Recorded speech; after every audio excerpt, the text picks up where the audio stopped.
We begin with US President Joe Biden, a man with no shortage of fires to put out. The biggest blaze his government is battling is surging inflation, which is burning up American spending power from sea to shining sea. Fueling the rise in consumer prices is the global shortage of oil, partly caused by higher post-pandemic demand and worsened by sanctions on Russia. Washington has turned to Saudi Arabia, the world's leading exporter of the commodity. Here's Biden in the Gulf Kingdom last month, pleading with the Saudis to pump more crude out of the ground.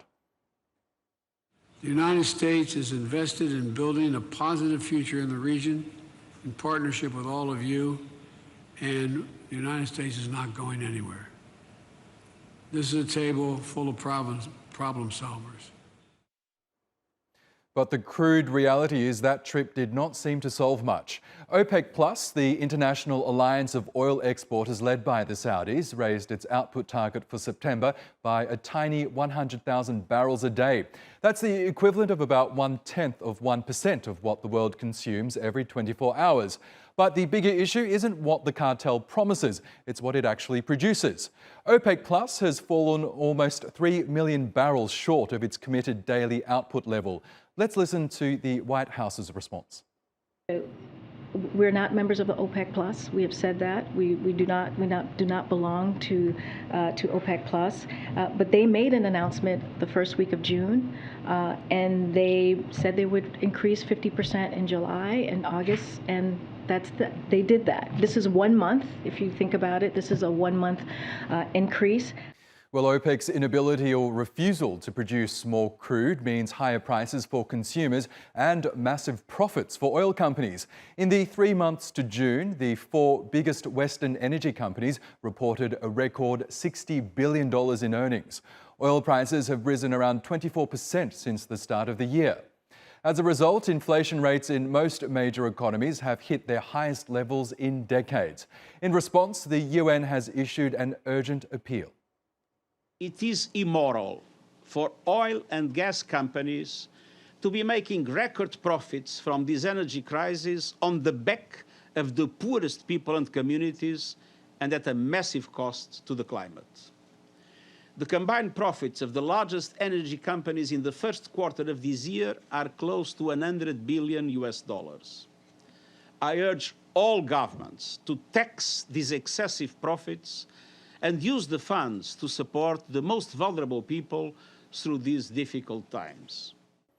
Well, for more independent energy industry analyst, Neil Atkinson is standing by for us in Paris, and with us here in the studio is economist Taha Arvas.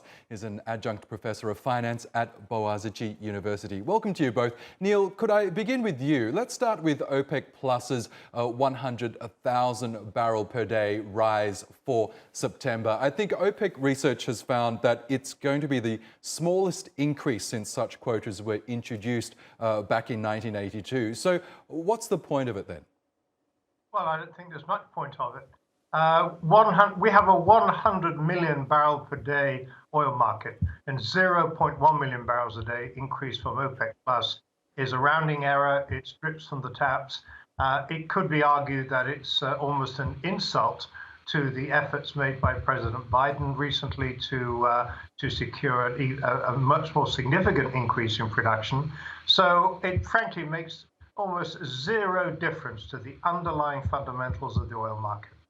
That's right. Taha, can I follow up on that? Because as Neil pointed out, Joe Biden basically went to Saudi Arabia cap in hand, asking Mohammed bin Salman to raise output. Emmanuel Macron did a similar thing, rolling out the red carpet for MBS in Paris. And this is what they got in return, a paltry 100,000 barrel a day increase. What's going on there, do you think? I think we have to give Joe Biden a little more credit here. Yes, the increase that OPEC Plus announced was very small. However, we have to look at crude oil prices that are down 30% in the last 2 months. Prices at the pump that the retailers, that consumers are paying retail are consistently down several weeks. Joe Biden has released millions of barrels of oil from the Strategic Petroleum Reserve. There's an election in the United States in a little over 2 months from now. He needs consumers in America to not suffer from sticker shock when they go to the pump. So yes, the OPEC Plus increase was very small, but crude oil prices have since dramatically dropped. Saudi Arabia doesn't need to produce more oil to decrease the price of oil. If it wants to, it can drop the price of oil $10 a barrel tomorrow. It's not just a matter of pumping more oil. So I think they did the most that they could. I think Biden didn't fly all the way to Saudi Arabia for 100,000 barrels. I think he got what he wanted and will continue to get what he wants as crude oil prices continue to drop by November. Neil, can I ask you, because as Taha pointed out, oil prices have come down, so there's less immediate pressure for the likes of Joe Biden to really tackle this issue head on. But what do you attribute this decrease in prices to? Is it the fact that perhaps looking ahead with the inflation pressures that are happening around the world, perhaps demand for oil is really going to decrease? Number one, yes, fears of recession in many key countries are going to have an impact on the demand outlook moving forward. The major international agencies will be putting out their latest outlooks next week and the week after, and they're almost certain to cut back their estimates of global oil demand and global oil demand growth. On the other side of the equation, the cutbacks in supply from Russia, which obviously has been a major fear since the invasion of Ukraine in February, those cuts have not been so far as big as were first feared as far as the oil market is concerned. So we've got the twin factors. Supply is not as big a crisis as we thought it might be, and now we have the fears of demand shock as consumers pull back in the face of the recessionary pressures. Not just oil prices, but also, of course, food prices, the prices of many other goods and services in the wider economy. These are beginning to weigh, I think, more importantly on the minds of analysts than the supply fears we were thinking about before. And Taha, we heard earlier there the UN Secretary General expressing his shock that oil companies, the big oil companies, are profiteering during a time of crisis. I mean, it really is nothing new. So it is quite surprising that Antonio Guterres is pointing this out now. We saw that some of the big oil companies are reporting bumper profits. Is that unconscionable, or is it simply these oil companies trying to make up for lost ground? Because during the pandemic, obviously, it took a big hit. Sure. I mean, this is nothing new. This isn't the first time oil prices have been at these levels. These companies have been profiting off of oil prices, off of this spike in oil prices.